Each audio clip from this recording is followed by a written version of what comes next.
तिकडे सांगलीचं पाटील घराणं आणि अकलूजचं मोहिते पाटील घराणं या दोन्ही राजकीय घराण्यांनी एकेकाळी महाराष्ट्रात बहुतांश ठिकाणी राज्य केलं।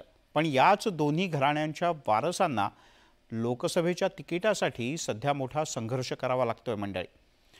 पण मुळात या दोन्ही घराण्याच्या वारसांवर ही वेळ का आली हा प्रश्न उपस्थित होतो। दिल्ली वारीनंतरही काँग्रेसला सांगली सुटेना।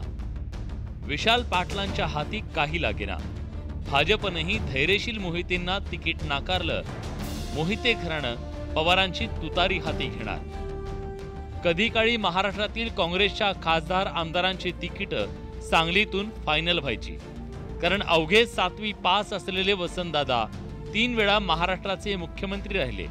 पुढे याच वसंतदादा गटाचं नेतृत्व अकलूजच्या विजयसिंह मोहिते पाटलांनी केलं।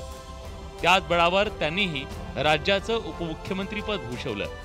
पण आज या दोन्ही घराण्यांच्या वारसदारांना लोकसभेच्या तिकिटासाठी दिल्ली वाऱ्या कराव्या लागतायत। तरीही त्यांची उमेदवारी काही निश्चित होताना दिसत नाहीये। तालेवार घराण्यांचा राजकीय संघर्ष सुरू झाला तो आस्थागत काम आहे। आज अवस्था अशी आहे, दोन्ही घराण्यांना जी घराणी इतर आमदारांना तिकीट द्यायची त्यांना पाडायचं की जिंकून आणायचं हे ठरवायचे। आज त्यांना तिकिटासाठी दरदर फिरावं लागतं।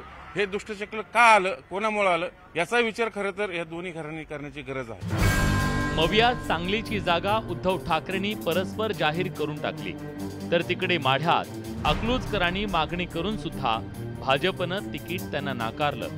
त्यामुळे मोहिते घराण्यावर पुन्हा पवारांची तुतारी हाती घेण्याची वेळ आली आहे। पण त्यासाठीही ते अद्याप हिम्मत दाखवू शकलेले नाहीयेत, कारण बंडखोरी केली तर यदा कदाचित सत्ताधाऱ्यांकडून पुन्हा ईडी कारवाईची भीती त्यांना सतावत असावी।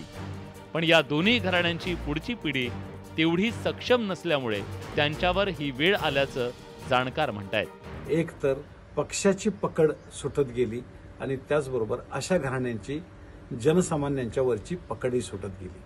कारण जरी वसंतदादा घराणे किंवा मोहिते पाटील यांनी आपापल्या पक्षाला बळ दिलेलं असलं तरी त्या पक्षांनी सुद्धा त्यांना बळ दिलेलं होतं। अनेक वेळा अनेक पदं दिलेली होती आणि त्यामुळेच हे आपापल्या भागामध्ये एक भक्कम मातब्बर नेते म्हणून गणले जात होते।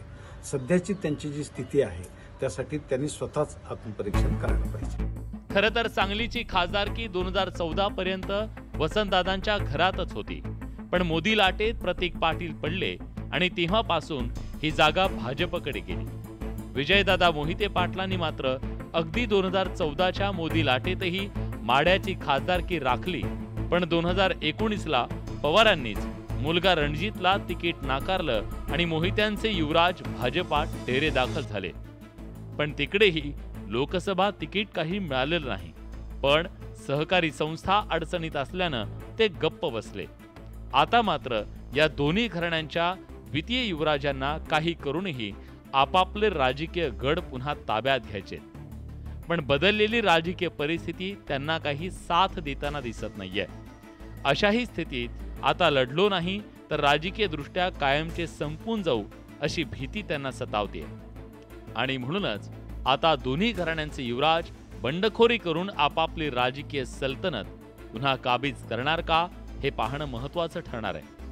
सांगलीहून आसिफ मुरसलसह चंद्रकांत फुंदे, न्यूज 18 लोकमत, पुणे।